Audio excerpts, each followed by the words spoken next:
Y sobre todo, un poquito más de audio, por favor. Sí, sí, uno, dos, sí, uno, dos, sí. ¿Se oye bien allá atrás? ¿Sí? Bueno, sobre todo felicidades a aquellas mamás que, bueno, siendo hoy Día de la Madre, no se olvidaron que primero es Día del Señor y están aquí presentes en la congregación. Así que la mejor forma de iniciar una celebración, pues siempre es teniendo en primer lugar a nuestro Señor Jesucristo y cuanto más cuando es Día del Señor. Así que felicidades a todas ustedes, mamás, que están presentes en la iglesia, a las que, bueno, en algún sentido, pues no están por alguna causa, seguramente de celebración, también les enviamos nuestra felicitación y la gratitud profunda de todos quienes somos hijos, a Dios, por la gracia de habernos bendecido con una mamá, y los que todavía, gracias a Dios y esperamos por muchos años más, tenemos la gracia y la bendición de celebrarlas, pues hay que aprovechar este día, hermanos, para hacerlo.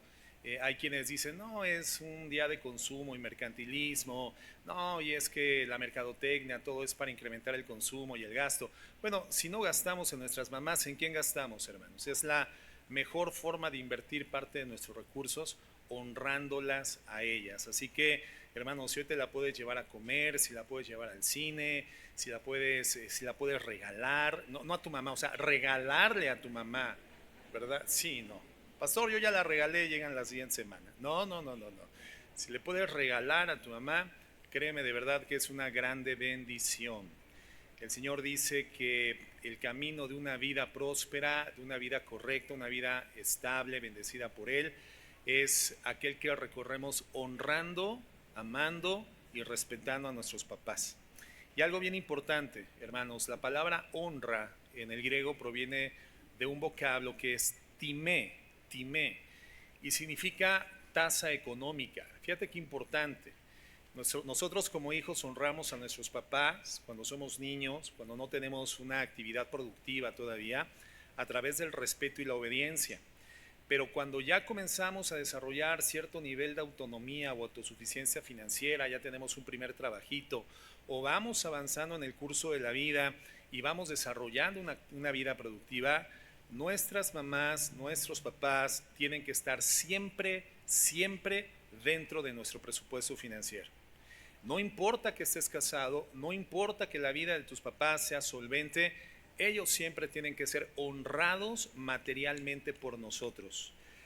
Eso significa honrar, el poder contribuirles, bendecirles, ayudarles, ver cuáles son sus necesidades y suplirlas igualmente de forma material, con una actitud honorable, honrosa, amorosa, pero siempre nuestros recursos, hermanos, dispuestos para bendecir, ayudar y sufragar las necesidades de nuestros papás. Así que si es un día de consumo, que sea un día de consumo. Qué bonita forma de consumir, sino celebrando a nuestras mamás. Así que hoy todas las mamás se las llevan a comer. La mamá que no se ha llevado a comer, el siguiente domingo me dice para regañar a sus hijos, por favor, ¿eh? Y la siguiente semana, como ya habíamos programado, hermanos, pues vamos a tener aquí en la congregación la celebración del Día de la Mamá. No lo hicimos el día de hoy precisamente porque, bueno, se entiende que es un día en el que fundamentalmente, pues las mamás van a ser celebradas por sus hijos. Así que lo postergamos una semana más y nuestra celebración congregacional a las mamás será el próximo domingo 17 de mayo. Así que doble celebración muy honrosa para nuestras mamás. Gracias a Dios. Y yo tengo la gracia de que mi mamá está aquí hoy conmigo, ¿verdad? Ya la siguiente semana ya no va a estar porque sale de viaje a Querétaro otra vez para una consulta médica de la programación de su operación de ojos, pero hoy está aquí mi mamá, así que gracias, se acabó, voy a festejar a mi mamá. No, primero voy a predicar. Gracias a Dios. Muy bien. Pues vamos a continuar justamente en este día especial con la finalización de la serie que hemos venido estudiando dominicalmente. Si me dan un poquito más de audio, por favor, Edgar. ¿Sí? Uno, dos, sí, sí, ok. Esta serie que ha tenido por nombre Evaluando mi cambio. Han sido con la de hoy, bueno, serán con la de hoy 8 enseñanzas sobre esta temática importante. Y de verdad el deseo de mi corazón como pastor es que no sea una información adicional, ¿verdad?, a las tantas que hemos recibido a lo largo del tiempo, sino que de manera particular esta pueda marcar un antes y un después en nuestras vidas. La enseñanza fue guiada, dirigida por el Espíritu Santo con el propósito de llevarnos a identificar por qué hay una parte importante de los cambios que se han registrado en nuestra vida como hijos de Dios a partir del nuevo nacimiento que no han sido consistentes, que no se han logrado consolidar y que por lo tanto nuestra vida se ha visto constantemente en esa escena de reincidencias, de hábitos equivocados, de prácticas pecaminosas, de acciones inadecuadas que muchas veces nos llevan a sentirnos profundamente frustrados y aún nos llevan equivocadamente a dudar de la efectividad del poder del Evangelio en nuestras vidas, siendo que hemos recibido el milagro más extraordinario que puede existir, que es la transformación de nuestro ser interno para la proyección eterna al lado de nuestro Dios. El Señor ha cambiado nuestro destino eterno, nos ha llevado literalmente del infierno, que era el lugar que con justicia merecíamos, éramos meritorios del infierno, y nos ha trasladado al reino de la luz, al reino de su amado Hijo Jesucristo, a una eternidad con el Padre, reconciliados con Él gracias al sacrificio de Cristo en la cruz del Calvario. Hemos recibido este glorioso milagro de salvación, redención, expiación, justificación, nuevo nacimiento, pero en el curso de la vida cristiana se van dando circunstancias que nos llevan a representar un estilo de vida que no es correspondiente a la redención que ya hemos recibido. Y llegamos a dudar de la eficacia del poder del Espíritu Santo en nuestras vidas, del poder transformador del Evangelio, siendo que hemos sido depositarios del milagro más grande que se ha registrado en la tierra, que es la salvación por medio del sacrificio y resurrección del Señor Jesucristo. Entonces, no puede continuar desarrollándose así nuestra vida como hijos de Dios. Somos llamados al cambio genuino, al cambio progresivo, aun cuando sea de a poco, pero que sea consistente, que sea sólido y que sea perdurable. Que hayan circunstancias que queden definitivamente en el pasado de nuestras vidas y cada vez nuestra existencia vislumbre más, refleje más, brille más la luz del carácter de nuestro Señor Jesucristo. Es lo que hemos estudiado a lo largo de todos estos temas. De verdad yo espero que en algún sentido hayamos usado de diligencia para poder reestudiar a lo largo de estas semanas y poder afianzar el conocimiento y sobre todo poner en práctica los principios para que veamos esto, un cambio genuino en nuestras vidas. Y nos encontramos en la fase final. Olvidé ahí mi teléfono celular, no sé si lo pudieran traer, hice una anotación ahí. Y voy a recibir una llamada del cielo, entonces en cualquier momento llega. Gracias. Muchas gracias, Luis. Muchas gracias, Luis. Capturé los puntos de entrada con los que voy a iniciar el tema, hermanos.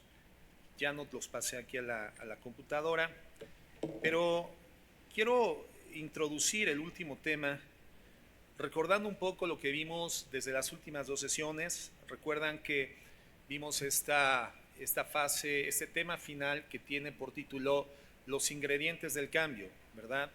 Y veíamos que son 6 ingredientes o 6 componentes fundamentales que debemos nosotros de considerar, de entender y de aplicar para que el cambio sea realmente genuino en nuestras vidas. Comentábamos que el primer elemento del cambio es la motivación. ¿Recuerdan ustedes esto? Motivados por el plan de redención. El cambio no nace del miedo, el cambio no nace del legalismo, el cambio no nace, hermanos, de ni siquiera sentir el compromiso de ser hijos de Dios y por lo tanto me siento presionado a cambiar. No, el cambio proviene de una contemplación directa de lo que Jesucristo ha hecho por nosotros. El primer componente del cambio es la motivación. Nadie puede cambiar si no tiene una motivación profunda. El segundo componente del cambio es la aprobación en nuestro Señor Jesucristo. Hemos sido aprobados por el Señor Jesucristo. Entonces nosotros no obedecemos para ser amados por Dios. Obedecemos porque ya hemos sido amados por el Señor Jesucristo, hemos sido aceptados por el Padre a través de los méritos del Señor Jesucristo. El tercer componente del cambio es la identidad como hijos de Dios. Nuestra nueva identidad tiene que modelar nuestra conducta. Ser conscientes de quiénes somos hoy por la gracia, quiénes somos en Cristo Jesús, nos permite comenzar a desarrollar una forma de conducta, de vida y de pensamiento que nos orienta al alcance del propósito que Dios nos ha dado para la existencia, que es ser quienes vislumbremos y quienes proyectemos y hablemos y prediquemos las virtudes del Señor Jesucristo, viviendo de manera distinguible esas virtudes. En alguna forma acuñamos algunas frases como que tu destino está definido por tu identidad. ¿Se acuerdan de eso? Lo comentábamos.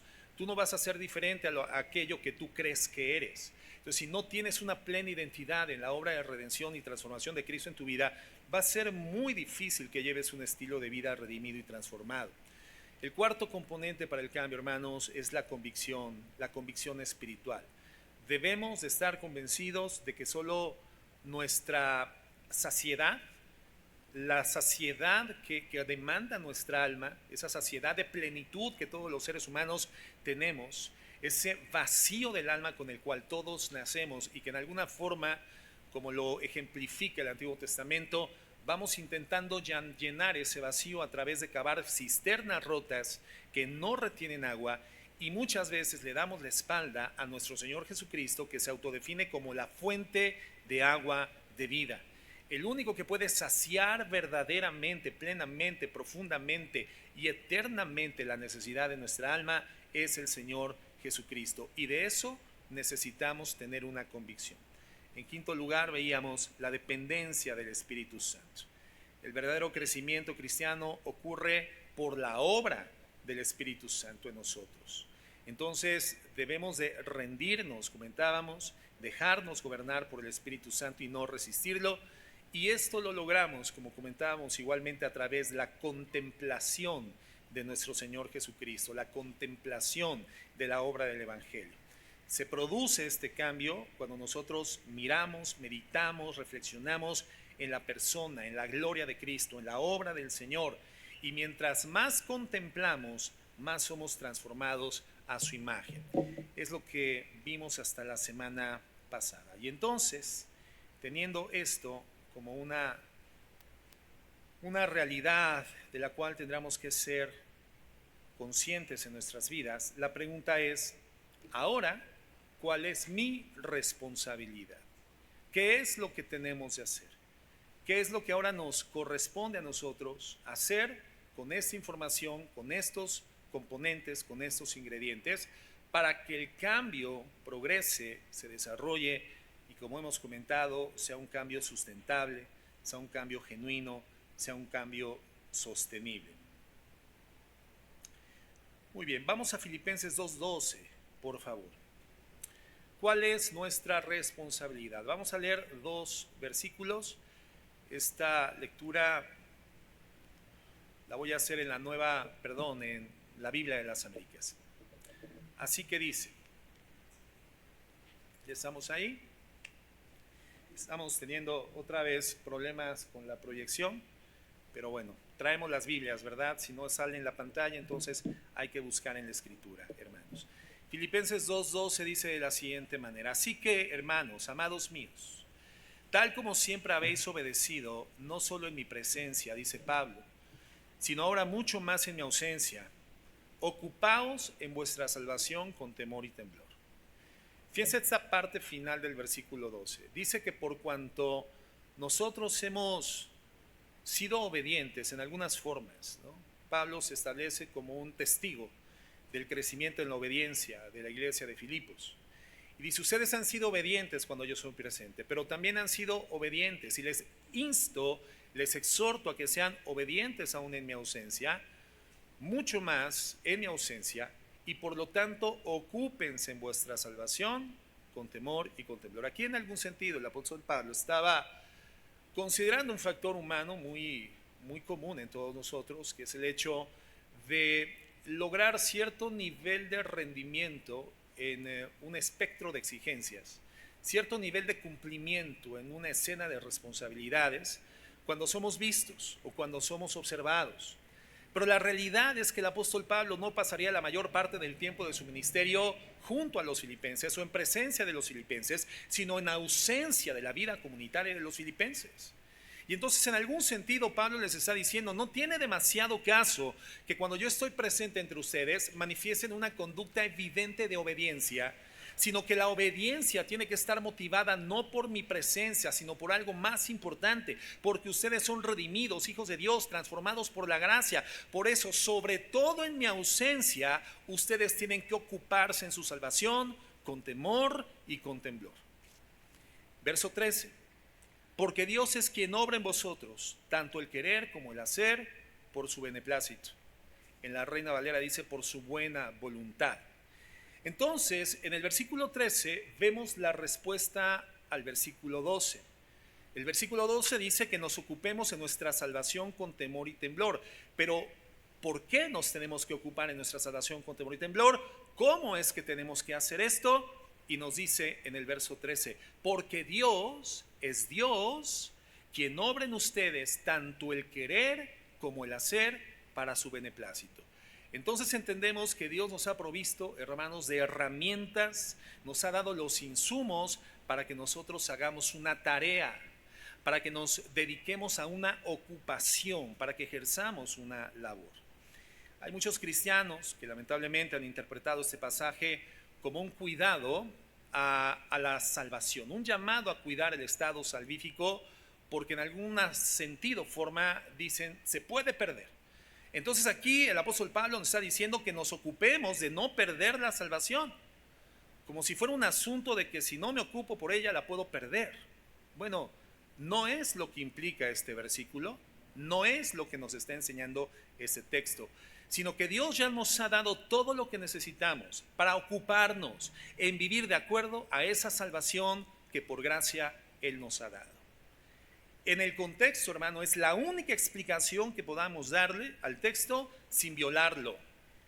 Entonces, de ninguna forma es un llamado a hacer cosas que puedan mantenernos en estado salvífico. No es lo que Pablo nos está diciendo.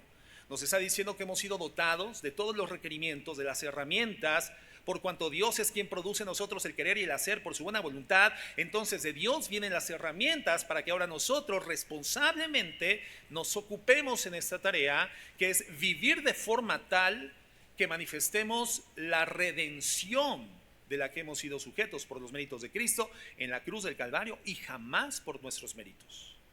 En eso tenemos que ocuparnos, en vivir de esa forma. El verbo original, hermanos, de ocúpense, ocupaos, en el griego, se utilizaba en el contexto de las minas de metal y tenía que ver con extraer de la mina todo aquello que tenía un valor importante.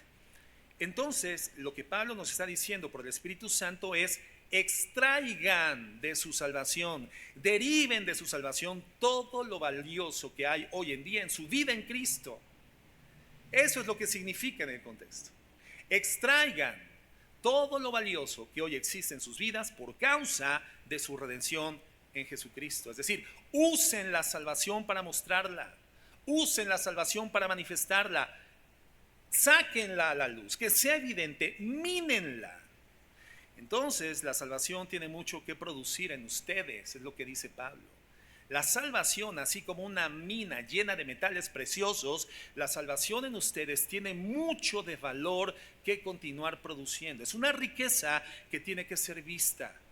Ocúpense en ello con temor y temblor, sabiendo que estamos trabajando con algo muy preciado. Y esa ocupación entonces, hermanos, la desarrollamos gracias a que Dios ha dado el deseo y el poder para hacerlo. Porque es Dios quien opera en nosotros el querer como el hacer por su buena voluntad. Entonces hay 3 puntos para abordar en esta mañana, finalizando toda la serie, sobre la responsabilidad que nosotros tenemos. ¿Cómo nos vamos a ocupar de nuestra salvación? ¿Qué vamos a hacer en nuestro proceso de cambio? En primer lugar, desesperación. Y lo vamos a explicar. En segundo lugar, respiración. Y en tercer lugar, sumisión. Vamos al primer punto, desesperación. ¿A qué me refiero al decir que la desesperación es necesaria en nuestra vida como un rol en el que nos tenemos que ocupar en nuestra salvación? Bueno, ¿cómo nos sentimos en relación a nosotros mismos o cómo nos sentimos en relación a nuestro Dios? Esa es una reflexión que termina siendo vital en nuestra existencia. Fíjense lo que dice el Salmo 34, 18. Voy a citar algunos textos para darle contexto. de manera dinámica. Así que si no logran seguirlos en la pantalla o en sus Biblias, tomen la nota, si la cita, reestudiamos en casa. Salmo 34, 18 nos dice: el Señor está cerca de los que tienen quebrantado el corazón. Él rescata a los de espíritu destrozado. En un sentido, entonces, ¿cómo sería en algún sentido, comento, conveniente encontrarnos en algún momento de nuestra vida? Si la Biblia dice que el Señor está cerca de los que tienen quebrantado el corazón, no es tan malo tener quebrantado el corazón. Si la palabra de Dios dice que Él rescata a los de espíritu destrozado, eventualmente tampoco es tan malo que el espíritu quede aniquilado, destrozado o en condición caótica por alguna experiencia no correspondiente o no deseable de la vida, hermanos. Porque la Biblia dice que el Señor está cerca de los que tienen quebrantado el corazón y Él rescata a los de espíritu destrozado. En Proverbios 3:34 dice: ciertamente Él se burla de los burladores, pero da gracia a los afligidos. El Señor da gracia a los afligidos. En Isaías 57:14 dice: y se dirá: construid, preparad camino, quitad los obstáculos del camino de mi pueblo, porque así dice el alto y sublime, que vive para siempre, cuyo nombre es santo. Habito en lo alto y santo, y también con el contrito y humilde de espíritu. El alto y el sublime Dios habita con el contrito y humilde de espíritu, para vivificar el espíritu de los humildes y para vivificar el corazón de los contritos. En Isaías 66:1 dice: así dice el Señor: el cielo es mi trono y la tierra el estrado de mis pies. ¿Dónde pues está la casa que podréis edificarme? ¿Dónde está el lugar de mi reposo? Todo esto lo hizo mi mano, dice el Señor. Así todas estas cosas llegaron a ser, declara el Señor. Pero a este miraré, al que es humilde y contrito de espíritu, y que tiembla ante mi palabra. En Marcos 10:43 el Señor Jesucristo dice: pero entre vosotros no es así, sino que cualquiera de vosotros que desee llegar a ser grande será su servidor, y cualquiera de vosotros que desee ser el primero será siervo de todos. Afligíos y lamentad, dice Santiago 4:9. Afligíos y lamentad y llorad, que vuestra risa se torne en llanto y vuestro gozo en tristeza. Entonces, vemos estos textos que tienen que ver con el estado del alma, del corazón, el estado quebrantado del espíritu, una circunstancia que naturalmente lleva a cualquier persona a levantar la vista al verse insuficiente, insolvente para poder salir de esa situación oprobiosa y buscar el auxilio inmediato de Dios. Son textos que en algún sentido nos hablan del estado de desespero en el cual muchas veces nos encontramos, pero ¿qué es lo que hacemos cuando somos conscientes de nuestra posición delante de Dios por causa de nuestro pecado? Esa distancia, esa condición oprobiosa, las inevitables consecuencias de las decisiones incorrectas en nuestra vida, esa condición de desespero, hermano, esa condición de desespero obra a nuestro favor. Nuevamente digo, Santiago 4:9: afligíos, lamentad y llorad, que vuestra risa se torne en llanto y vuestro gozo en tristeza. Entonces, aquí Santiago, hablando de la actitud de arrepentimiento y desesperación que debemos de expresar delante de Dios: afligíos y lamentad. Y uno, cuando lee la Biblia, hermano, puede experimentar una gama diversa de emociones. La Biblia nos lleva a tener esa experiencia emocional que eventualmente es cambiante, porque la Biblia nos acusa, la Biblia nos confronta, nos reprende, nos expone. El libro de los Hebreos dice que la palabra de Dios es como una espada de doble filo que discierne los pensamientos del corazón y hace que el hombre logre apreciarse realmente como realmente es delante de la santidad de Dios. Entonces nos presenta un hombre no adornado, hermano, sino un hombre tal como es el ser humano, en una profunda y urgente necesidad de ser auxiliado, salvado, tomado por Dios y llevándolo a un cambio radical y diametral en el destino de su vida. Eso es lo que hace la Biblia. Saca una radiografía, hace una operación, una imagen profunda, real, fidedigna, confiable del estado de nuestro ser interior. Y nos muestra al desnudo en nuestra condición limitada, desviada y caída ante la santidad de un Dios extraordinario. nos lleva a cobrar conciencia real de nuestra dimensión limitada ante la eternidad y la santidad de Dios.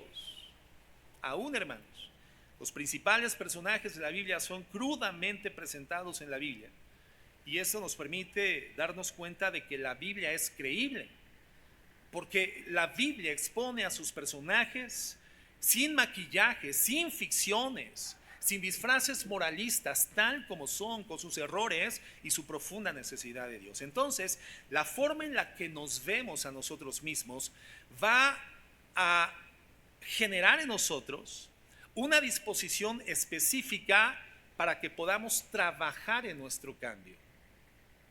La forma en la cual nosotros nos veamos a nosotros mismos va a predisponernos para trabajar en nuestro cambio o no. Y la pregunta entonces, hermanos, es: ¿cómo se ven ustedes a ustedes mismos? ¿Cómo se perciben espiritualmente a ustedes mismos? Voy a citar a este autor que también cité la semana pasada, Dane Ortlund, y él dice en uno de sus escritos, y presten atención, dice: aunque resplandecemos en gloria por haber sido creados a imagen de Dios, también estamos arruinados por la rebelión de nuestros antepasados en el Edén, que infectan todos los aspectos de nuestra existencia. Nuestros cuerpos se deterioran a partir de los 30 años. Y eso es verdad. ¿Quién tiene más de 30 años, hermanos, hoy en día? ¿Y quién puede ya percibir, o bueno, quién tiene 30 años, 31 años de edad? Levanten la mano. Ok, bueno, perfecto. Poquitos, yo creí que había más, pero bueno. A ver, pregunta a los que ya tienen 30 años de edad: ¿han percibido cambios en su rendimiento? ¿Han percibido cambios en ciertas habilidades, en ciertas destrezas? ¿Sí o no? Bueno, fisiológicamente está demostrado, y lo cita este autor, que a partir de los 30 años comenzamos a experimentar deterioros significativos y ya sensibles en nuestro cuerpo, en nuestras habilidades. Continúa diciendo: las enfermedades, las calamidades naturales nos arrastran a un gran número de horrores. Y lo más insidioso de todo, lo más molesto de todo, nuestras mentes y corazones han sido infectadas. Anhelamos lo prohibido, celebramos la desgracia de los demás, acumulamos en lugar de dar, construimos toda nuestra vida alrededor del trono de nuestro ser. Somos fábricas de impureza. Creo que en algún sentido, guiado por el Espíritu Santo, en el fundamento de la palabra, este autor está haciendo una radiografía real de la condición humana. Y esto nos sucede. Nos alegramos a veces con la desgracia de los demás. En el trono de nuestro corazón nos sentamos nosotros mismos con las expectativas, sueños y proyectos que hemos desarrollado en nuestras más locas imaginaciones. Anhelamos cosas que son prohibidas. Acumulamos en vez de dar y de distribuir. Un teólogo del pasado decía lo siguiente: aún nuestras buenas obras son vicios vestidos de virtud. Aún nuestras buenas obras son vicios vestidos de virtud. Y no lo dice así el profeta en el Antiguo Testamento, que nuestras obras más virtuosas, ¿cómo son delante de Dios? ¿Cómo qué? Como trapos de inmundicia, ¿verdad? Entonces es increíble. Es la condición humana, sin importar quién seas, hermano. Es una condición moral, espiritualmente patética. Es una condición espiritual desesperada. Lo penoso es que muchos ni siquiera se han percatado de su padecimiento. Y otros que sí se han dado cuenta, no se percatan de la gravedad de esta situación. Entonces, tanto los que están conscientes como los que no, tratamos nuestra enfermedad, nuestro cáncer espiritual, como si fuera un simple dolor de cabeza. Y nos tomamos una aspirina de moralidad, un paracetamol de buen comportamiento externo visible en lo público, y nos sentimos un poco mejor. Y nos comparamos, ¿verdad? Lo hacemos habitualmente con otros que parecería que están peor que nosotros, y eso nos hace sentir bien. Bueno, al menos no soy como este, no soy como aquella. Al menos yo no he cometido ese pecado. Yo no me he equivocado tan profundamente. No he regado el chocolate tanto como esa persona. Cada rato hace cosas torpes. Nos comparamos con otros que creemos que están peores que nosotros, y eso nos lleva a sentir bien. Eso nos hace sentir con cierto nivel de aceptación de nosotros mismos. Y es por esto, hermanos, que con frecuencia la Biblia se refiere a la condición humana como un estado de ceguera. Estamos ciegos ante nuestra propia condición. De hecho, nuestro pecado no solo se ve en los actos inmorales que cometemos, hermanos, sino aún también en nuestra moralidad impura. Esta condición podría verse en una especie de radiografía espiritual en la moralidad que manifestamos públicamente, pero que tiene motivaciones impuras también. Porque como citaba, a nuestras buenas obras muchas veces las vestimos de virtud cuando sus motivaciones son impuras. Esas motivaciones incorrectas, esas obras perversas en el corazón, pero aceptables en lo público, las vestimos fácilmente de pureza y de virtud, hermano. Pero Dios conoce el corazón. Entonces, sorprende que las acusaciones que Jesús, por ejemplo, dirige a los fariseos, a los religiosos de su época, no fueron acusaciones por sus actos visiblemente inmorales, ¿no? Más bien lo que hace Jesucristo con sus discípulos es advertirles sobre los fariseos y los religiosos y les dicen, hagan lo que dicen, pero no hagan lo que hacen, porque a ellos les gusta decir, pero no hacer conforme a lo que dicen. Entonces, la apariencia de su vida, de estos fariseos y religiosos, era una apariencia de moralidad, de limpieza, de pulcritud. Recuerdan la parábola del fariseo y el publicano, ¿verdad? Llegan estos dos personajes. Ese publicano que representaba un alto nivel de pecaminosidad en el contexto sociocultural de la época. Estos judíos que se encargaban de servir al imperio romano haciendo la cobranza de impuestos excesivos e injustos y además todavía con sobreprecios para generar su propia riqueza. Bueno, sube este hombre al templo a orar al Señor, se queda lejos de entrar al templo y a la distancia, contrito de corazón, golpea su pecho diciendo, sé propicio a mí porque soy pecador. Y llega entonces también el fariseo, dice de pie, orando consigo mismo, diciendo, Señor, gracias, porque no soy como todos estos hombres, ni como este publicano. Yo ayuno 2 veces a la semana, doy diezmos 1 vez a la semana de todo lo que gano, Señor. Gracias porque no soy adúltero, porque no soy pecador. ¿Y qué es lo que dice el Señor Jesucristo? Ante esta actitud de autoproclamación, de virtud, de moralidad de este fariseo, el Señor Jesucristo dice, de cierto les digo que el publicano descendió a su casa justificado y el fariseo no. Cristo no reprendió la inmoralidad de los fariseos, hermanos, reprendió su moralidad falsa. ¿Sí logro darme a entender, hermanos? El Señor Jesucristo no acusó a los fariseos de adúlteros, no acusó a los fariseos de hacer grandes latrocinios o grandes robos o grandes hurtos, ni de asesinos como tales en lo práctico y en lo físico. Es decir, no fueron las obras inmorales de los fariseos, porque visiblemente los fariseos eran personas infalibles. Lo que el Señor Jesucristo juzga es la falsa moralidad que ellos ostentaban. La pregunta entonces es, los actos que realizamos nosotros, las ayudas económicas que damos, los saludos afectuosos que les damos a ciertas personas, hermanos, ¿son cosas verdaderas? ¿Son cosas genuinas? ¿O son cosas que hacemos solamente para mantenernos en una imagen? Son cosas que hacemos solamente para encontrar aceptación en el corazón de la gente.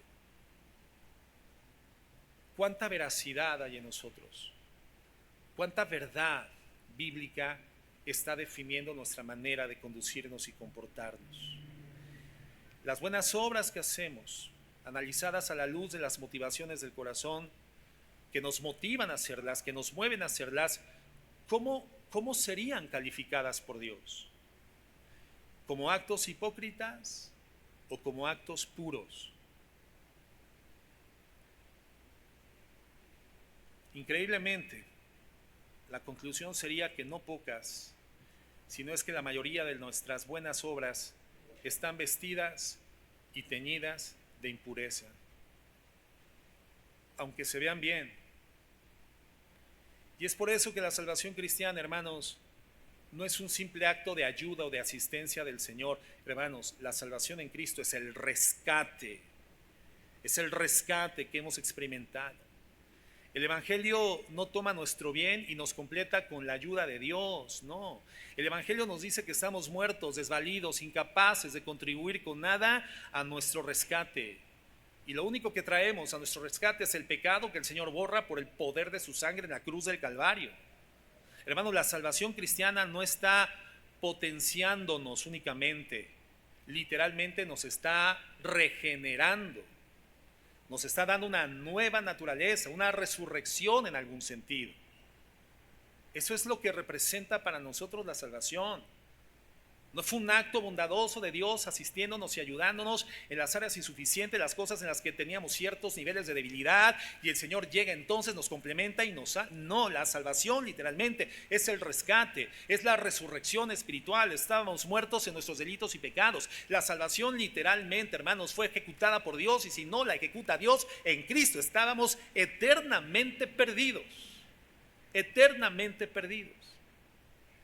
Entonces, si no nos hemos visto así, si yo no me veo de esta forma, desesperado y necesitado, si no logro verme como un canceroso espiritual, entonces tampoco voy a acudir a aquel que es el único que puede atender mi cáncer espiritual.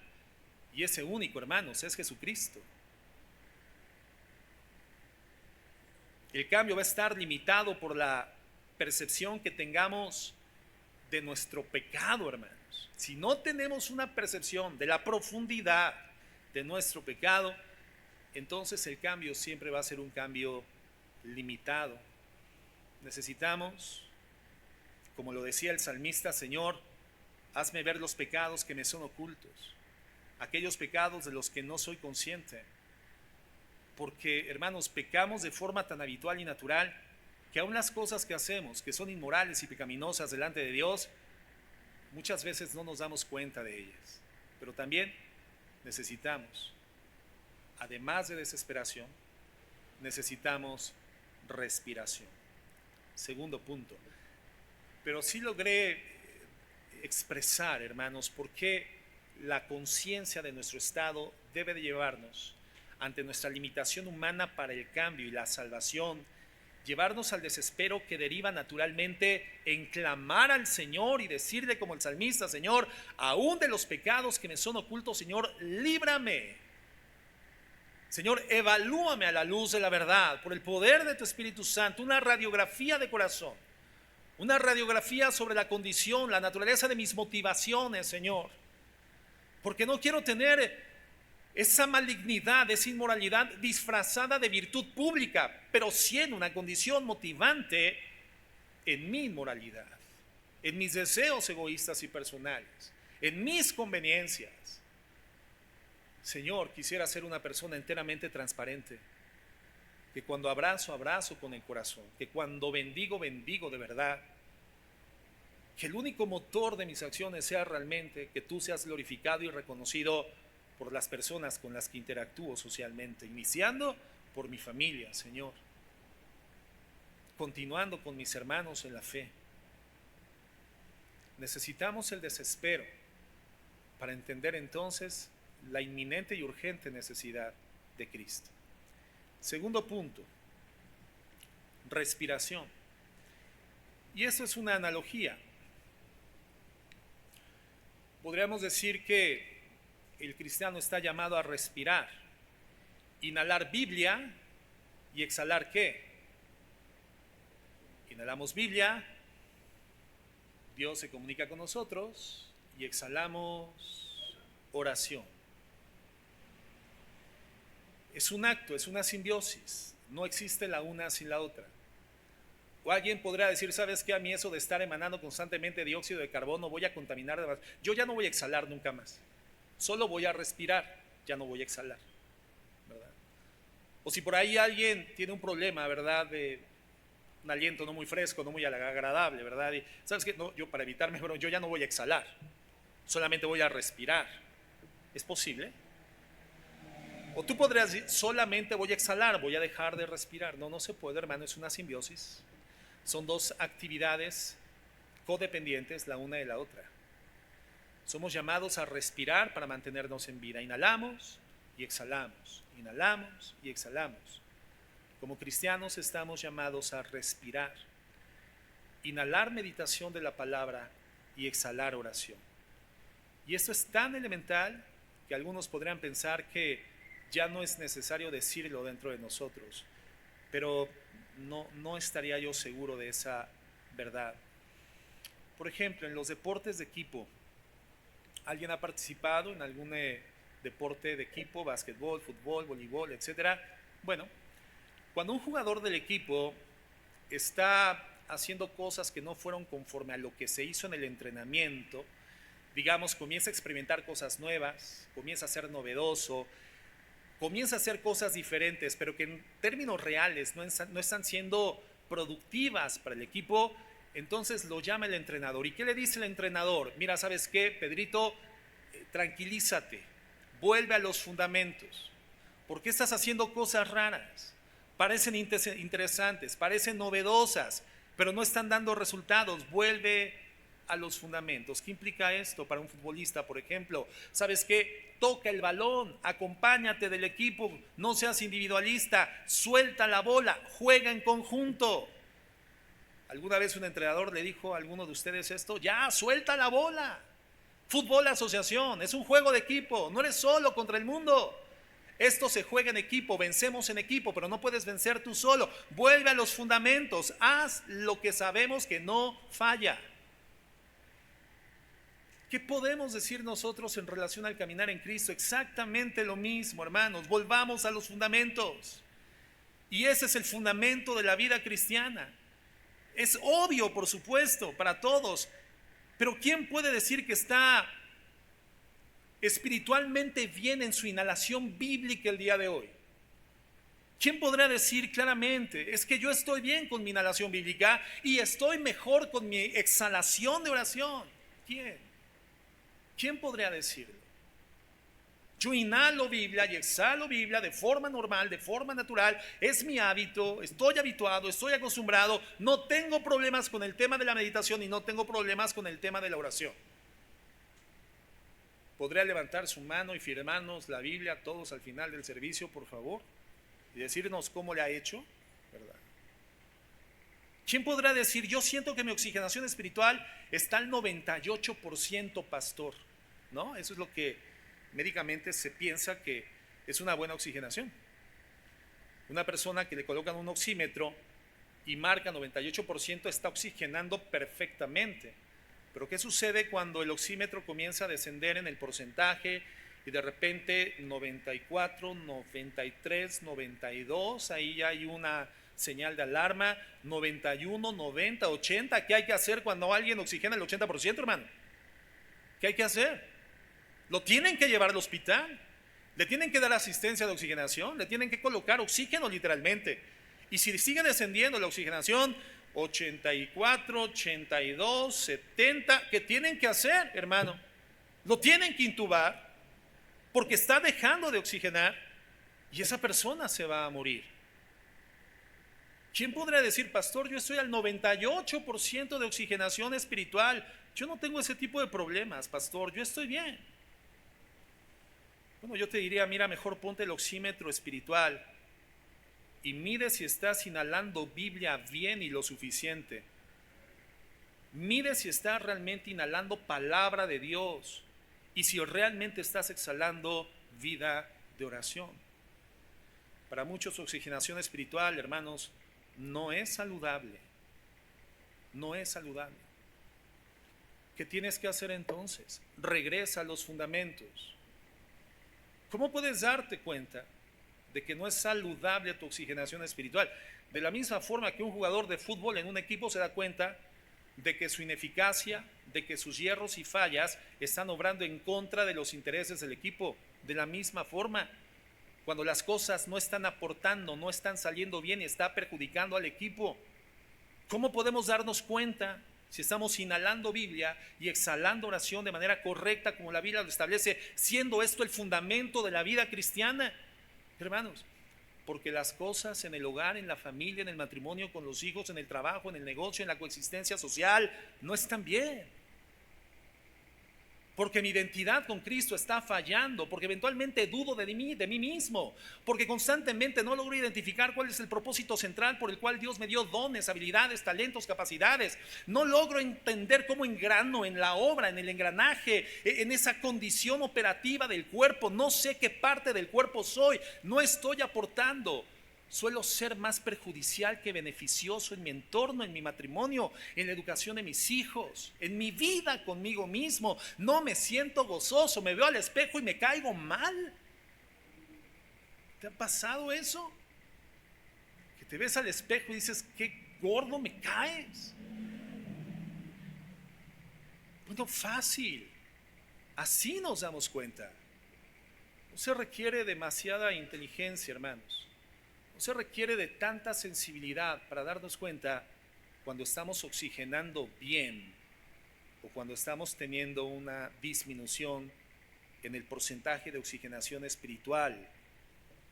Miren, quiero leerles una hermosísima introducción que ponen los Gedeones en las Biblias que distribuyen.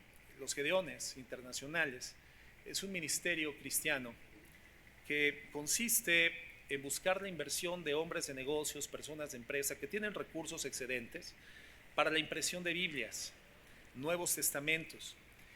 Y lo que hace esta agrupación de Gedeones no solamente es invertir en eso, sino también forman comités de hombres en las ciudades, en las comunidades, para llevar a distribución estos ejemplares de Nuevos Testamentos y Biblias en los hoteles, en los hospitales, en las cárceles. Mucha gente ha conocido el Evangelio a través del bendito ministerio de los Gedeones Internacional. Y ellos ponen esta introducción en sus Nuevos Testamentos y en las Biblias.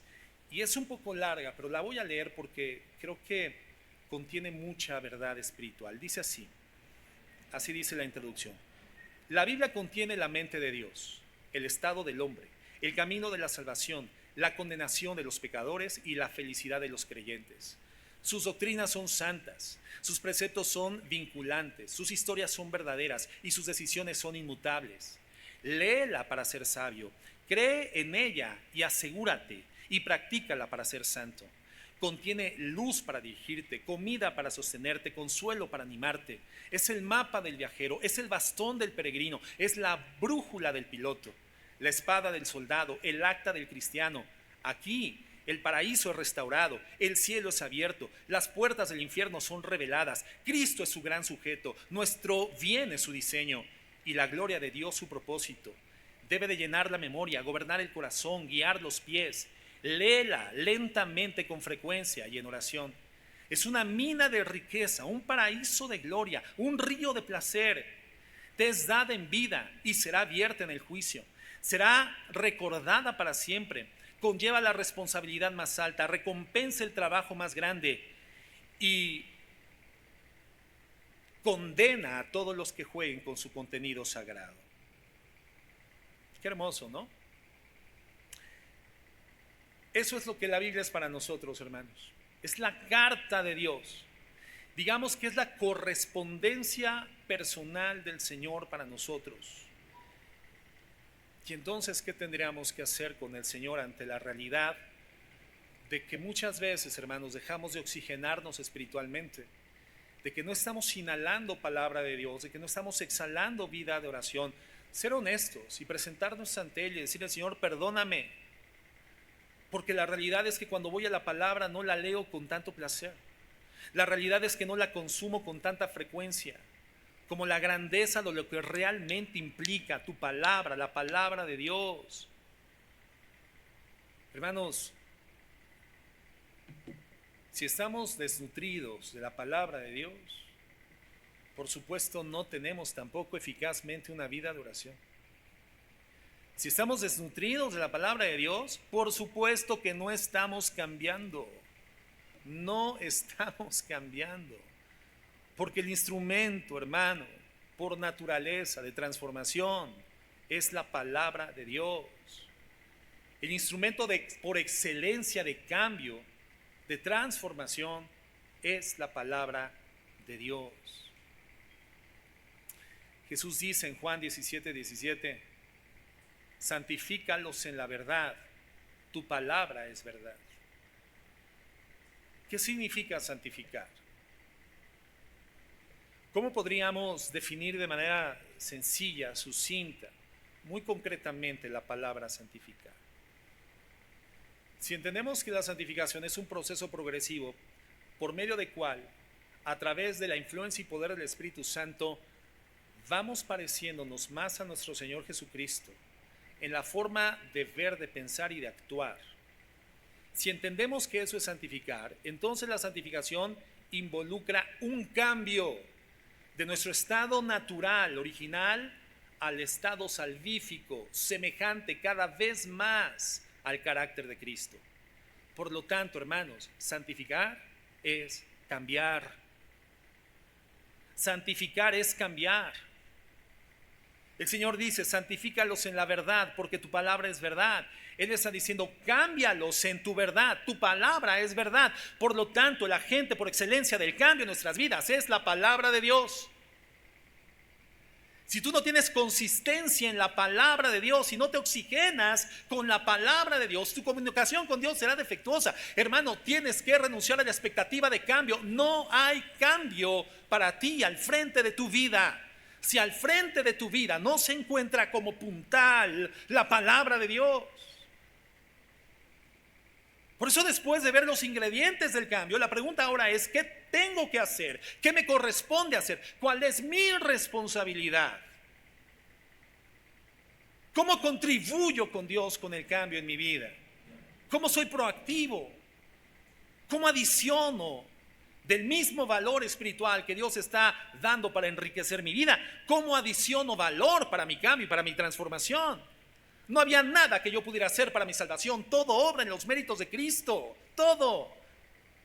Pero en mi cambio constante, permanente y sostenible, el Señor dice, tienes que participar. Y esta es tu participación. Tienes que vivir frente a la palabra de Dios. Consumir la palabra de Dios. Si no consumes la palabra de Dios, no hay forma en la que Dios te cambie. Porque somos santificados en la palabra y la palabra es la verdad. Es consumiendo la verdad contenida en la palabra como nosotros cambiamos. Cristo le decía al Padre, cámbialos en tu verdad. Tu palabra es verdad. La Biblia reconstituye. Cuando venimos a este mundo,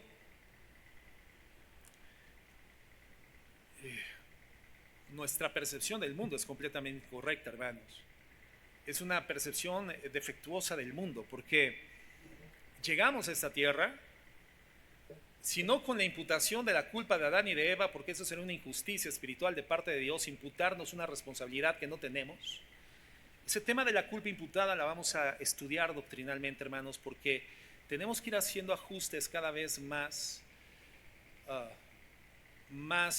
apegados a los preceptos de la palabra, en un análisis cada vez más profundo, más sólido de la Escritura.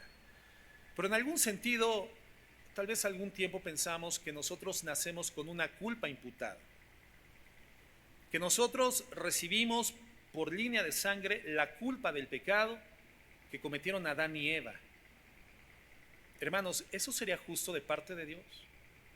Que un día un policía te aprenda y te diga, ¿sabes qué? Te vas a la cárcel porque ya investigamos y tu bisabuelo fue un asesino. Así que bueno, él ya no está, pero tú eres culpable de los pecados de tu abuelo. ¿Eso sería justo, hermanos? No, no sería justo. Dios es justo, Dios es injusto. ¿No dice la palabra de Dios que el pecado del padre no lo lleva el hijo? Y el pecado del hijo no lo lleva el padre. El alma que peque, esa morirá. El Señor Jesucristo nace por obra del Espíritu Santo, sobrenaturalmente, pero ¿a través de quién? De una mujer humana. María era pecadora, no era pecadora. Era pecadora. Entonces, si Jesucristo nace de una mujer pecadora, hubiera nacido con culpa imputada, si es que generacionalmente la culpa del pecado de Adán y de Eva se imputa a todas las generaciones humanas. ¿Cierto o no? ¿Y Jesucristo nace con pecado? No. Jesucristo no nace con pecado. En términos reales, la doctrina de la imputación del pecado sí es una doctrina errónea, hermanos. ¿Qué es lo que transita por línea de sangre y nos alcanza a nosotros? No la culpa, hermanos, pero sí la inclinación al pecado. Es una realidad que todos los seres humanos, en cuanto tengamos contacto con el primer ápice de conciencia de nuestra humanidad ante el mundo, inevitablemente, hermanos, vamos a pecar. Nacemos con una inevitable inclinación al pecado, inevitablemente vamos a pecar, y por eso estamos en la urgente necesidad de ser salvados, no por el pecado que cometieron Adán y Eva, ni por el pecado que en el futuro íbamos a cometer, sino por la condición de inclinación al pecado en la que nacemos todos los seres humanos, porque ahí transita esa contaminación, ese atentado contra la santidad de Dios, que queda plasmada genéticamente y por línea de sangre nos alcanza. Pero hermanos, somos responsables delante de Dios no del pecado de Adán y de Eva, sino del pecado que nosotros cometemos, haciendo caso de la inercia y la inclinación que seguimos hacia la maldad, hacia el pecado. Y comenzamos a planificar nuestro propio pecado, hermanos.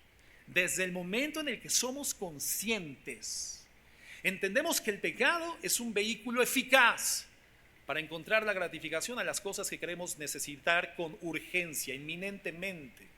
Esa perspectiva infantil que muchas veces cursa con el ser humano hasta el final de sus días. No importa que llegue a la vejez, si no es redimido en Cristo, llega con una perspectiva infantilista de la vida, donde buscamos todo con gratificación inmediata, sin importar las consecuencias y el precio. Y nos damos cuenta de que la ruta más directa para la gratificación pronta, hermanos, es el pecado. Es la mentira, es el ocultamiento, es la maldad, es el fraude, es la simulación.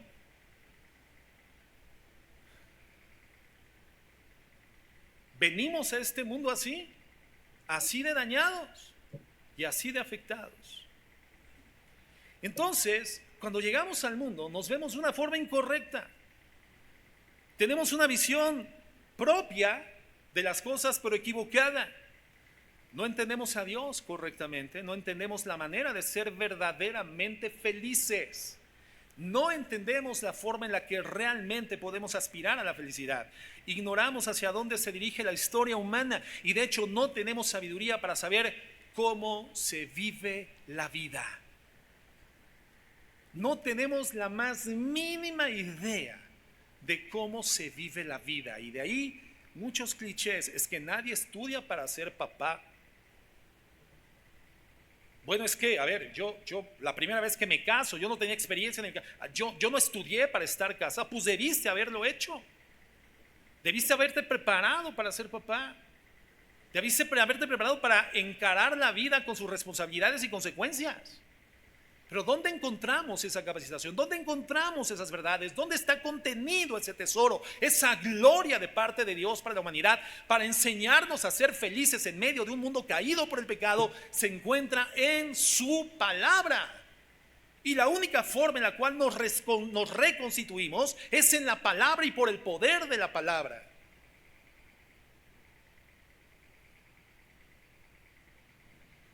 La mejor forma que la Biblia encuentra para describir el mundo en el que vivimos es un mundo en tinieblas. Y es así. Hermano, prende la televisión, navega por las redes. Y díganme, por favor, todos sabemos, todavía hace unos 10 años hablar de redes, pues para la gente de mi edad tal vez era pensar en ir a pescar, ¿verdad? No sé. Pero todo el mundo sabe lo que son las redes sociales. Todos los días navegamos en redes sociales. ¿Quién de aquí tiene un WhatsApp? ¿Quién de aquí tiene Facebook? ¿Quién de aquí tiene Instagram? ¿Quién tiene TikTok? Hermanos, la mayoría. Navegamos en las redes. Y díganme por favor ustedes, ¿hay luz en esas fuentes de información? ¿Hay verdad en esas fuentes de información?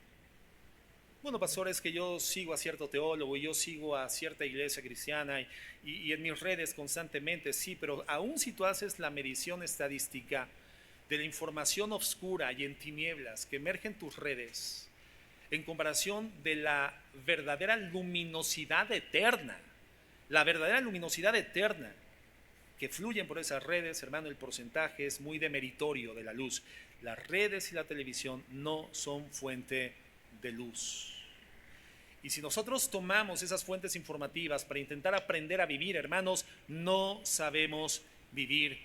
Por eso la Biblia dice, la humanidad está en tinieblas, el hombre está perdido. Isaías lo dijo, lo que es malo hoy se considera bueno y lo que es bueno lo consideramos como malo. El mundo de cabeza, lo que tendrá que estar arriba está abajo y lo que tendrá que estar abajo está arriba. Los corruptos y los impíos son aplaudidos y los santos son despreciados. El recto es ridiculizado y el santo es minimizado. Hermano, el mundo al revés. El mundo al revés. Pero ¿sabes qué es lo triste? El mundo está mal, el mundo está caído, urgente de la salvación en Cristo Jesús, y para eso somos puestos, después de la redención en Cristo, en el mundo, para poder llevar la luz en medio de la oscuridad. Pero lo triste es cuando dentro de la iglesia, dentro de la convivencia, la coinonía entre hijos de Dios, a lo bueno se le dice malo y a lo malo se le dice bueno.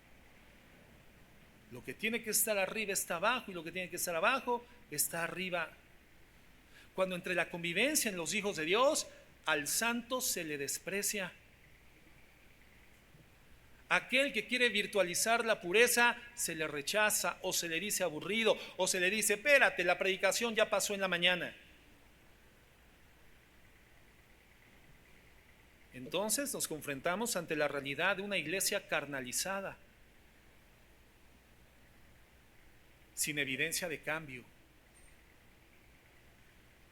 Y somos llamados al cambio. Somos llamados a evaluar constantemente, de forma reflexiva, las motivaciones de nuestro corazón.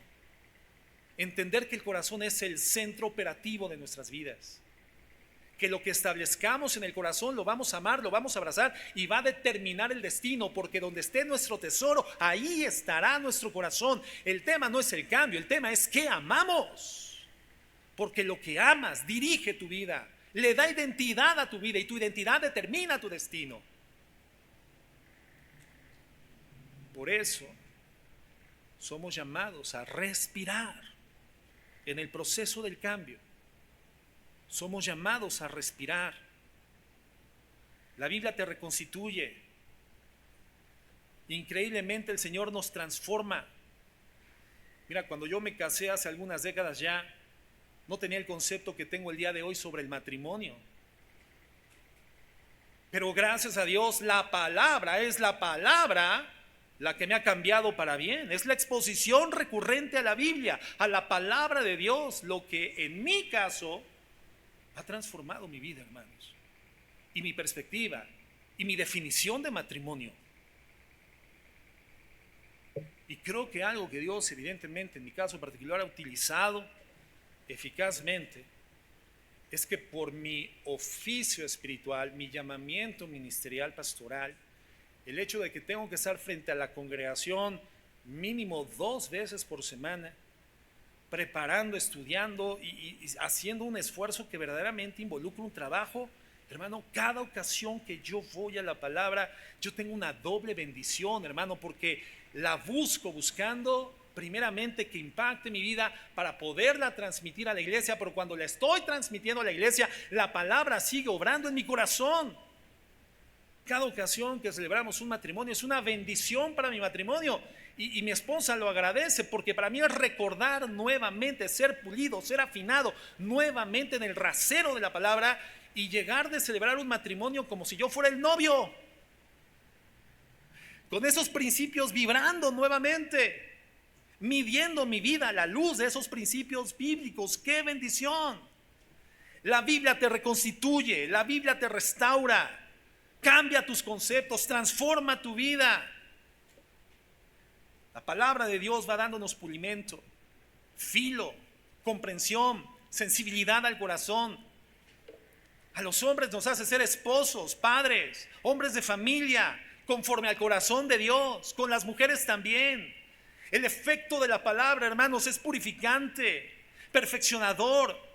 La palabra y su efecto es extraordinario, maravilloso, irrepetible, inédito, no tiene parangón, hermano.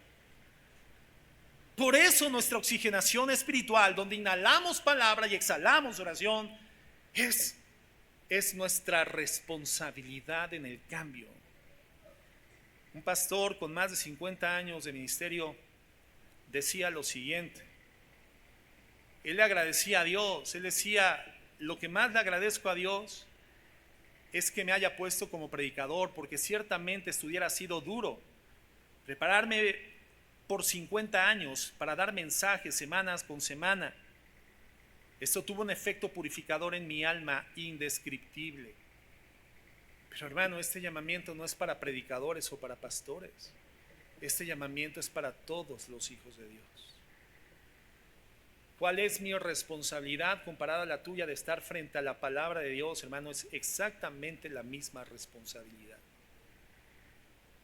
Porque yo no puedo estar ante la palabra por la iglesia, yo estoy ante la palabra por mi propia experiencia con Cristo. Porque la palabra no es algo que solamente deba de ser analizada, la palabra es algo que tiene que ser obedecida. Pero la palabra sabe que la obediencia es una condición natural humana caída, le es imposible, la obediencia es imposible. Por eso la palabra misma contiene, posee, es el dinamo del motor de la transformación y el cambio. Si no estás frente a la palabra, hermano, no hay cambio en tu vida. Santifícalos en tu palabra, porque tu palabra es la verdad. Cámbialos, dice el Señor Jesucristo. Cámbialos en tu palabra. Tu palabra es la verdad. La palabra de Dios nos llena, suple esa necesidad que tenemos de plenitud.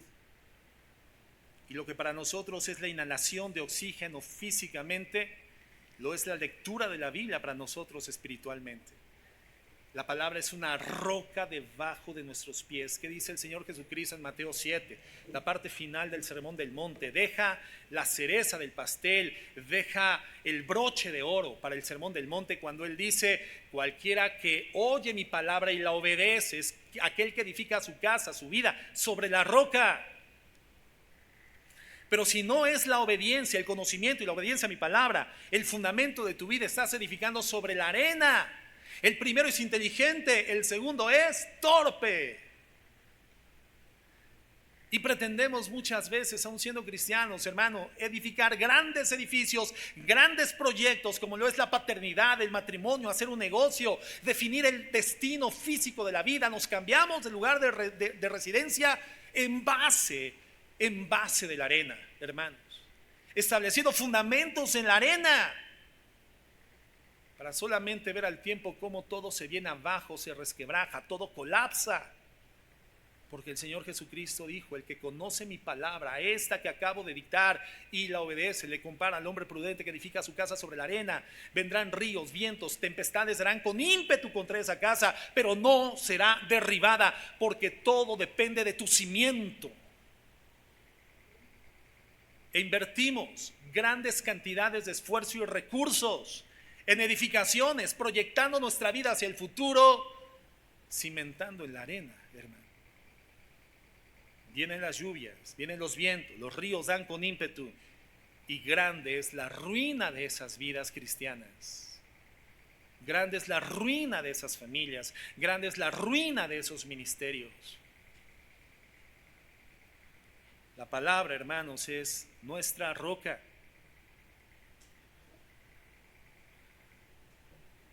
Es donde tenemos plenitud.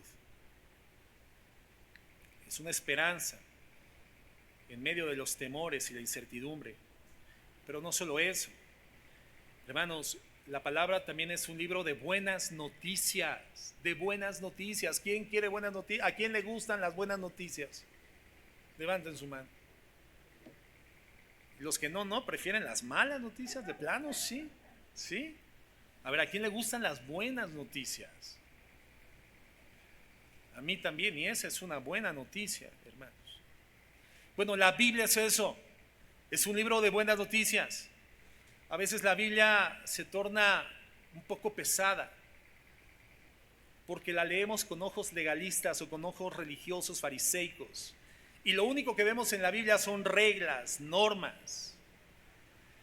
Lo único que vemos en la Biblia con tantas normas y legislaciones es un Dios distante, un fuego consumidor en la presencia de Dios. Y todo es verdad, ahí está. Dios es un Dios santo, es un Dios que establece leyes y normas. Pero Pablo dice que la ley está ahí, ¿para qué? Para conducirnos a Cristo. La ley es el ayo. La ley es un guía, es el sherpa en la escalada, es el guía en el desierto. La ley está puesta ahí para conducirnos a Jesucristo. Cada vez que vemos algo elevado o algo duro, difícil de cumplir en la Biblia, ¿qué tendríamos que decir? Cada ocasión que vemos una nueva revelación sobre la santidad de Dios, y eso nos deja ver cuán distante estamos en lo práctico de vivir esa santidad, ¿qué tendríamos que hacer, hermanos? ¿Cortarnos las venas con galletas de animalitos? ¿Frustrarnos, meternos abajo de la cama y decir, soy un miserable ante un Dios santo? No, lo que podemos hacer y decir es levantar los ojos al cielo y decir, Jesucristo, gracias Jesús, gracias, es por ti. Esta excelsa santidad de Dios puesta en tu palabra me deja ver tu absoluta condición redentora y mi total necesidad de ti. Ya lo hiciste, ya lo concretaste, tú lo lograste. En ti soy acepto por el Padre. En ti estoy sentado en los lugares celestiales. En ti soy acepto porque tú eres el amado. En ti soy justificado, en ti soy salvo, en ti tengo vida nueva, en ti tengo expectativa, en ti mi vida vale la pena, en ti estoy completo, en ti soy feliz, en ti, Señor. ¿Y dónde vemos eso, hermanos? ¿Dónde nos enteramos de eso? En la palabra. En la palabra. Cuando vemos entonces los males de nuestra alma, porque en nuestra alma hay males, hermanos. Cuando vemos los males de nuestras almas, entonces tendríamos que ser sensibles a la verdad y decir, gracias Jesús, porque tú llevaste los males de nuestras almas. Tú llevaste los males de mi alma, Señor. Cuando a la luz de la palabra digo, Señor, cuán errado estoy todavía, cuán falible, cuánto me sigo equivocando, Señor. He descubierto malignidad en mi corazón, esto que dije, esto que hice, la forma en la que me referí, lo que le dije, hermano, las cosas que introduje, la manera en la que, Señor, lo reconozco, hay malignidad en mi corazón, pero gracias. Porque tú llevaste ya el mal de mi alma sobre de ti, Señor. Y gracias porque tu Espíritu Santo pone en mí los impulsos, las inclinaciones, las motivaciones correctas. Necesito inhalarte para continuar transformándome. Necesito exhalar vida de oración. El Señor llevó las debilidades. Y gracias porque, hermanos, nadie podía vivir así. Pero el Señor Jesucristo llevó nuestros males y nos ha regalado su justicia, y en Cristo somos aceptados en el amado y somos tratados como justos. Somos tratados como gente confiable en Cristo, gente creíble. Entonces, ¿la Biblia eso no es un libro de buenas noticias, hermano? Claro que sí. Entonces ahí está la exhortación al consumo de la Biblia. El cambio necesita que respiremos palabra, pero además el cambio necesita que exhalemos a través de la oración. Quiero leerte otro comentario de este autor, Dane Ortland. Estoy llegando al final de la enseñanza y él dice así: llorar es exhalar. Entonces inhala y exhala. Tomamos las palabras vivificantes de Dios y las respiramos de nuevo a Dios en oración. Podemos pensar fácilmente en estas dos disciplinas como actividades independientes, pero no es así. Leemos la Biblia y oramos como si fueran cosas separadas, pero no es así. La forma más efectiva de orar es convertir tu lectura de la Biblia en oración. La forma más eficaz de orar es convertir tu lectura de la Biblia en oración. Y la mejor manera de leer la Biblia es orando. Y yo les quiero recomendar un libro, hermanos, escrito por un teólogo llamado Donald Whitney, que se llama Orando la Biblia. Orando la Biblia. Algunos hermanos de la congregación les he pasado la copia de este archivo. Está en PDF oficial, accesible. Yo te recomendaría que compraras el libro Orando la Biblia.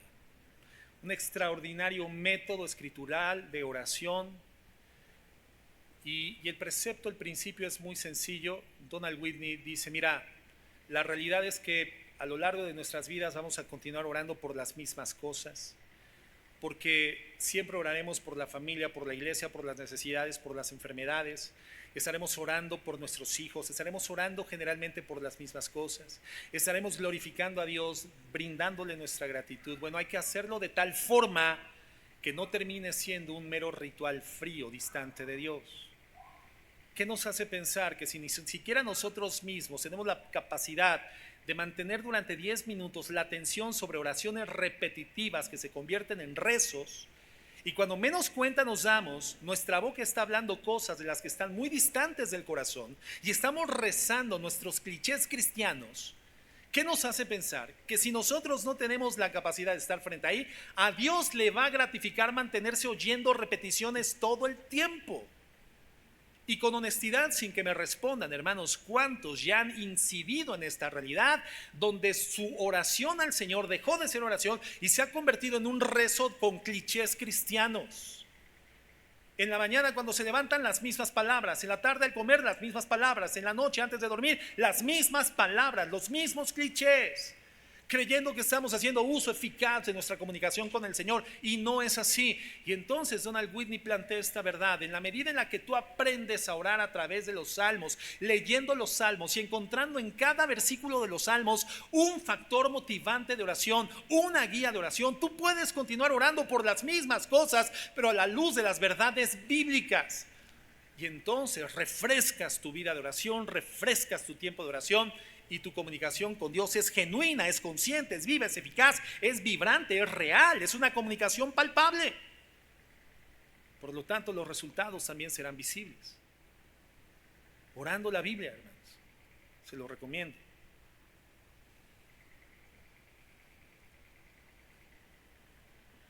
La oración está lamentablemente subutilizada porque la vemos como ese ejercicio formal, como si un locutor estuviera ante una persona que desconoce. Hoy en día, hermano, lamentablemente, pues aún la locución es una práctica de las comunicaciones que se ha demeritado mucho. Pero yo en mi época, todavía de infancia, recuerdo que los locutores de radio, cuando se escuchaba la radio, ¿verdad?, los locutores tenían voces realmente muy bellas, los hombres con voces muy aterciopeladas, voces graves, ¿verdad?, con un buen depósito, un buen asiento en los paladares. Las mujeres tenían igualmente voces muy claras, muy prístinas, ¿no? Y entonces tú oías al locutor hablando de esta manera. Oye, hermano, tú prendes la radio y oyes la locución de nuestros, oyes a los locutores, hermano, y dices, por favor, mi perico tiene voz más agradable que la de ese, o sea, tiene mejor timbre de voz. La locución era ese ejercicio elegante, era un ejercicio de calidad. No cualquiera podía ser locutor, tenías que tener una voz correcta. El problema es que con la oración muchas veces nosotros sí, aunque tengamos voz de titino, hermano, asumimos una postura de elegante locutor cuando oramos a Dios.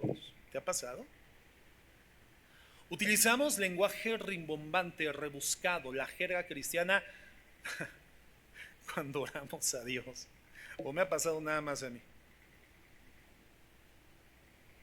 Puedes venir de una convivencia cristiana, ¿verdad?, con tu grupo de amistad, donde rieron, donde la pasaron muy bien, donde perdieron la noción de cómo estaban hablando. Era tanto el calor y el agrado de estar juntos que salieron las voces chillantes.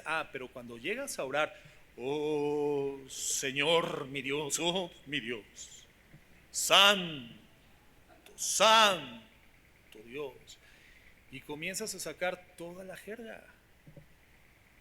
Hermano, ¿por qué hacemos eso? Ahora, no está mal que tu comunicación con Dios tenga como fundamento la Biblia, pero si el Señor Dios del universo es nuestro Padre, entonces ¿qué significa? Que podemos tener naturalidad con Él.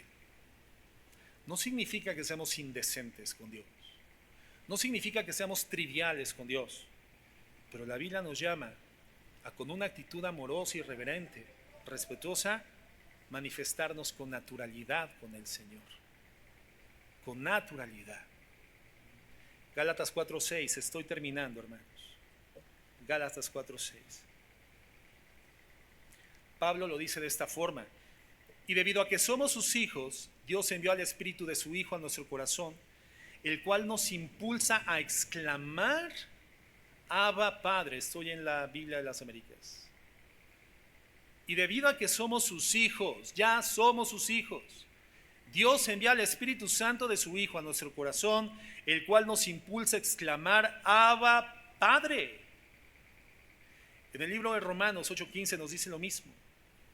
Romanos 8:15, y ustedes no han recibido un espíritu que los esclavice al miedo. En cambio, recibieron el Espíritu de Dios cuando Él los adoptó como sus propios hijos. Cuando Dios nos adoptó como sus propios hijos, y ahora lo llamamos Abba Padre, Abba Padre. Hermanos, Abba es una expresión, es un grito de intimidad con el Señor. Es un grito de cercanía, de dependencia, de honestidad. Es el llanto de un niño por su papá. Eso significa la palabra Abba. Y así tendríamos como cristianos que acercarnos a Dios. Así se acerca el Hijo de Dios, que ha sido adoptado por la gracia del Padre, y que entiende que al Padre le costó la vida de su unigénito Hijo Jesucristo en la cruz del Calvario, para que nosotros podamos decirle en libertad, en comunión, en intimidad, en una actitud fresca, cotidiana, todos los días decirle: Abba, Padre, papito, papá, mi papá. Y esa tendrá que ser la norma de vida, el hábito más vital de nuestras vidas como hijos de Dios. Un hábito. ¿Qué es un hábito, hermanos? Es una conducta o comportamiento que se ha consolidado en el estilo de tu vida por haber establecido esa acción repetida durante largo tiempo. Entonces se constituye un patrón de conducta, un patrón de comportamiento. Y entonces esa conducta la efectuamos porque la autopercibimos y nos identificamos como incompletos cuando no practicamos esa actividad, porque ya es un hábito, un patrón de comportamiento. Es una actividad que cuando no la haces sientes que tu vida ha perdido normalidad. Bueno, nosotros deberíamos llegar al consumo de la palabra y a la oración, a tratar esas actividades de forma tal que cuando no las efectuamos nos sintamos incompletos, nos sintamos insuficientes. Todos tenemos hábitos, hermanos. Hay personas que tienen el hábito de tomar café en la mañana, al despertar una taza de café. Y cuando no toman la taza de café, ¿cómo se sienten? Incompletos, como que el día no ha iniciado. Son las 9:10 de la mañana, no me he tomado mi taza de café, como que no inicio el día, como que no arranco, como que estoy inestable, no me siento bien, no me siento yo, necesito mi café. ¿A alguien le pasa así, hermano? ¿A alguien le puede pasar con la coca, verdad? O con lo que sea. Adictos al café, adictos a la coca. ¿Por qué? Porque ya lo hicieron un patrón de conducta, un hábito, una forma de procedimiento que han prolongado constantemente a lo largo de tanto tiempo que ya es un hábito. Dependen de eso y cuando no lo hacen se sienten mal, incompletos. Hermanos, ¿se dan cuenta de que somos adictos a cosas menores? Hacemos hábitos con cosas irrelevantes. ¿Qué tal sería que llegáramos a la conciencia, la disposición del corazón, al hábito de vida que digamos: son las 9 de la mañana y no he orado, no he leído la palabra de Dios, me siento raro, me siento desubicado, incompleto, no me siento bien, inestable? ¿Por qué? Porque no he hablado con mi Padre el día de hoy, siento que el día no ha iniciado, porque no he estado en su presencia, porque no he orado, porque no le he meditado, porque me siento falto de oxígeno espiritual. Qué hermoso que llegáramos a esa realidad.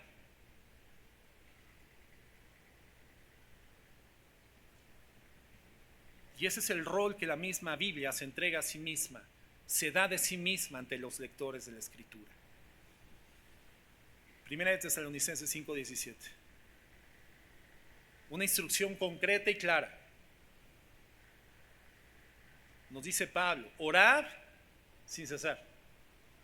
En la Nueva Traducción Viviente dice, nunca dejes de orar. Nunca dejes de orar. Nunca. A ver, ¿esta enseñanza es simbólica o es literal?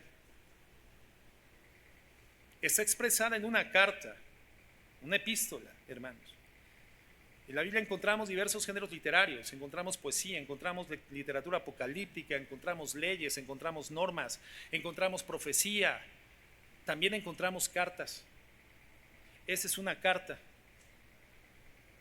Los que formaron parte de una generación donde todavía se escribían las cartas, sabemos identificar una carta, ¿no? Hoy lo más que escribimos es un WhatsApp. ¿Quién escribió cartas alguna ocasión? Se puso frente a una hoja de papel y la llenó por un lado, por otro lado, fue por otra hoja y hizo 2 o 3 hojas, 6 páginas para escribir una misiva, una carta a alguna persona de su interés, con algún tema de su interés. ¿Cómo eran las cartas? Una salutación, un desarrollo y una despedida. Eso es una carta. Y cuando tú vas a las cartas de Pablo, dirigidas a iglesias o a personas en particular, te das cuenta de que son cartas porque así inician con un saludo, un desarrollo y finalizan con una despedida. Entonces lo que está en esta carta, hablando el apóstol Pablo, primera de Tesalonicenses, orad sin cesar, hermano, este no es un lenguaje poético, este no es un salmo, este no es un proverbio, esta no es literatura apocalíptica, hermanos, esto es una carta y su significado es literal. Orad sin cesar. Orad todo el tiempo. ¿Qué implica esto?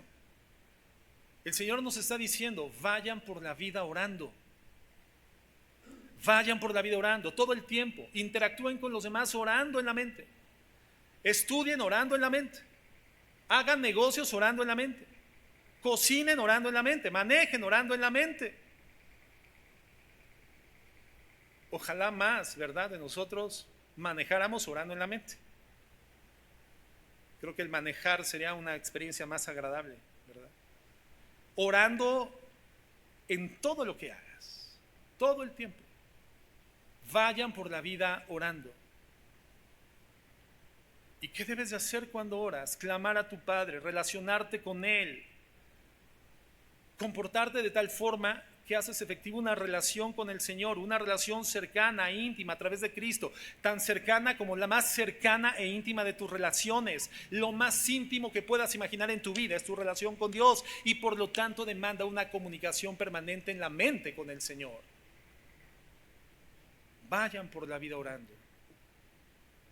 Y por supuesto esto se tiene que constituir en un hábito, en un patrón de comportamiento a través de una acción repetida durante un periodo que genere la dependencia de esa acción en tu autopercepción como persona. Que cuando estés con cierta prisa buscando estacionamiento y toda la calle está llena de autos, en vez de decir cosas que no son agradables a Dios en tu mente, cosas que obedezcan al desespero, a la ansiedad, al estrés, al enojo, a la frustración. Ya ves, te dije que te arreglaras, pero siempre pintándote los labios, salimos tarde, nunca llegamos temprano, es increíble, no hay dónde estacionarse, ahora vamos a caminar 3 cuadras, mejor ya nos vamos a la casa, venimos a la iglesia el próximo domingo, a ver si te levantas. No, maneja orando a Dios. Y si ya saliste tarde, ora. Señor Padre, finalmente salimos. Discúlpanos, Señor, porque bueno, sí no fuimos diligentes, pero bueno, gracias por mostrarnos. Señor, vamos deprisa. Padre, todo está saturado de automóviles. Señor, bendíceme. Ayúdame a encontrar un lugar. Padre bendito, Señor, quiero llegar a tiempo. Padre, eso es lo que la Biblia nos está diciendo. La mujer cristiana, cuando prepara la comida, prepárala orando. Y como muchas veces las mujeres cristianas preparan la comida, llenas de estrés, aceleradas, con poco tiempo, pensando que la familia es injusta porque la única que prepara soy yo, soy la que cocina, soy la que lava, soy la que mira, soy la. No es así, no es así. Es orando en todo tiempo, en la mente. Señor, ayúdame, que el sazón sea el correcto. Padre, dame destreza, dame habilidad. No recuerdo, Señor, si era este condimento o era el otro. Bueno, entonces debe de ser cianuro, Señor. Bueno, nada más un pum, una pizca de cianuro. No era cianuro. Bueno, ya, en fin. Señor, te pido por favor que este alimento mortífero sea de bendición para mi familia. No sé, orando, pidiendo la dirección al Señor, en vez de decir, esta receta me va a salir mejor que la de la hermana. Para mí, que no me dio toda la receta, pero no me importa, me va a salir más sabrosa. No es así.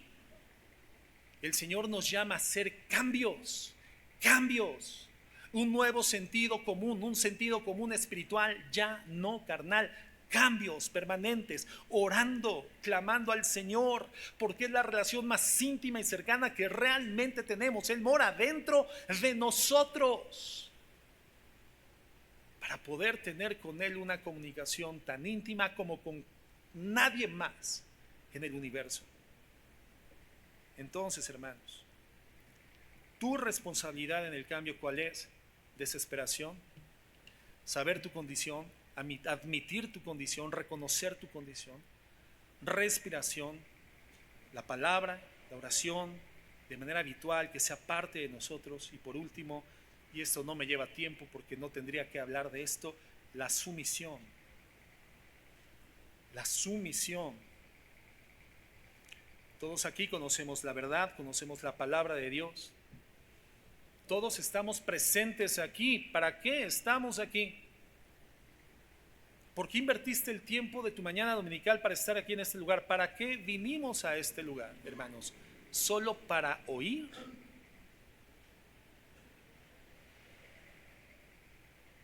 Hermano, la palabra no es una canción que valga la pena prestarle un tiempo de mi vida para escucharla y deleitarme. Hermano, no vienes aquí para pasar un buen momento, pasar un buen rato y salir de este lugar de forma tal que tu vida no se mueve ni manifiesta nada de lo que escuchaste.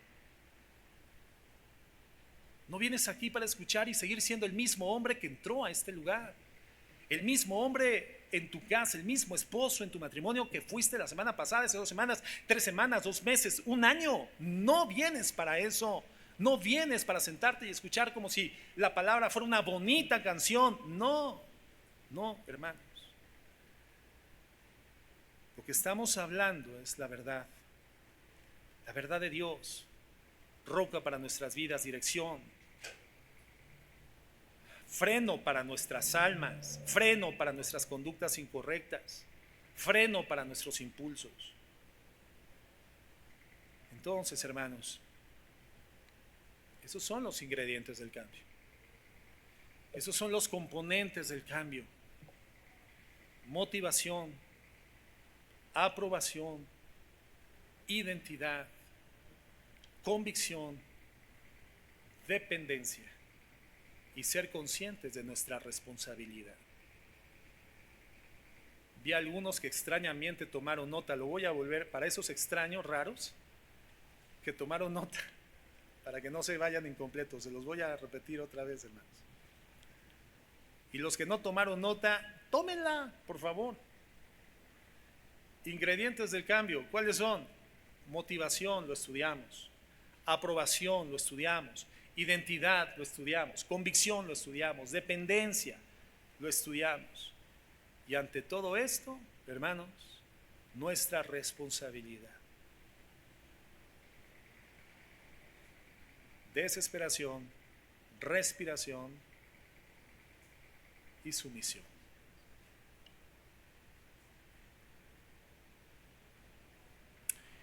Hermanos, es una carrera larga. Es una carrera que va a durar hasta el final de nuestros días. ¿Cómo tenemos que correrla? Con nuestros ojos en Cristo. Una carrera en la que nos movemos mirando a la meta, mirando hacia Jesucristo, moviéndonos hacia Jesucristo. Él es nuestro enfoque. Pero tenemos que correrla con paciencia, cambiando progresivamente, cambiando lo que éramos y que gracias a Dios ya no somos. Y eso es bien importante. Ya no somos quienes antes éramos, pero tampoco somos Cristo. Entonces, El recorrido está al frente. El recorrido es largo. No podemos detenernos. Somos llamados a seguir cambiando. Vamos a orar.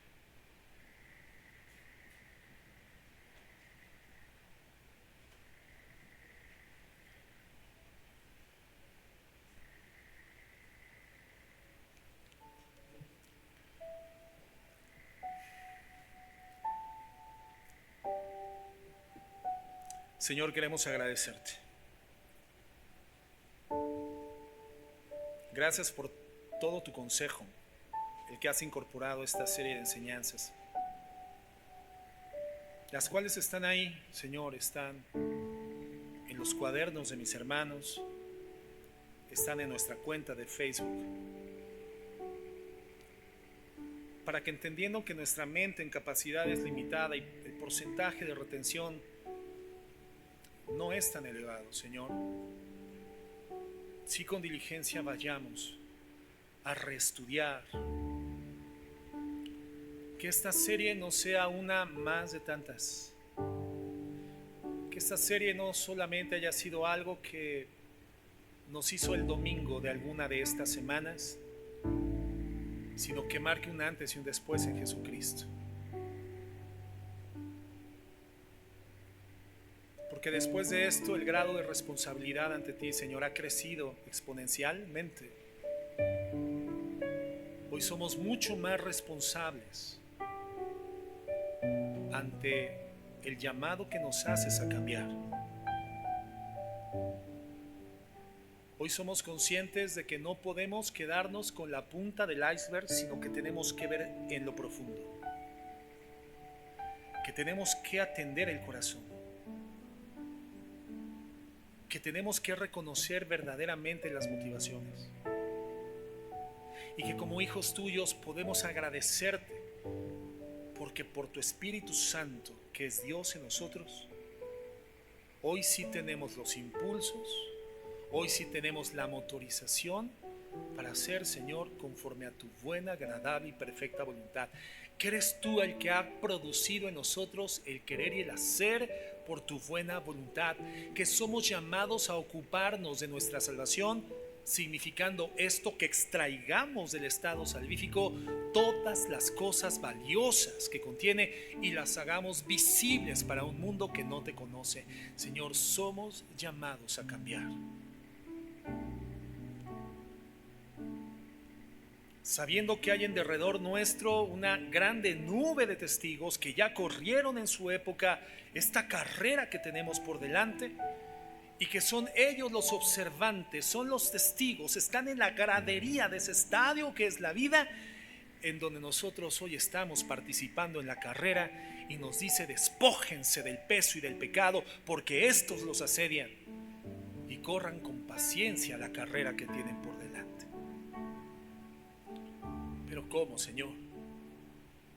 Puestos los ojos en Jesús, el autor y el consumador de la fe, el cual por el gozo puesto delante de él sufrió la cruz y menospreció el oprobio, y se sentó a la diestra de Dios, con los ojos en la meta, haciendo el trazo recto en el curso de nuestra vida, nunca dejando de mirar al frente, porque nadie que poniendo la mano en el arado y echa la vista atrás es digno de seguirme. Es necesario ver al frente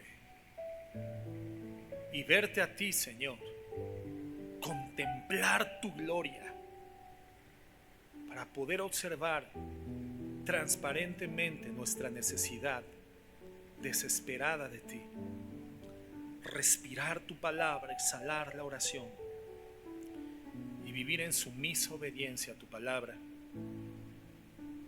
porque tú eres Dios. Bendecimos y exaltamos tu nombre, agradeciéndote lo que esta tu palabra hace y seguirá haciendo en nuestros corazones. En el nombre de Jesús. Amén.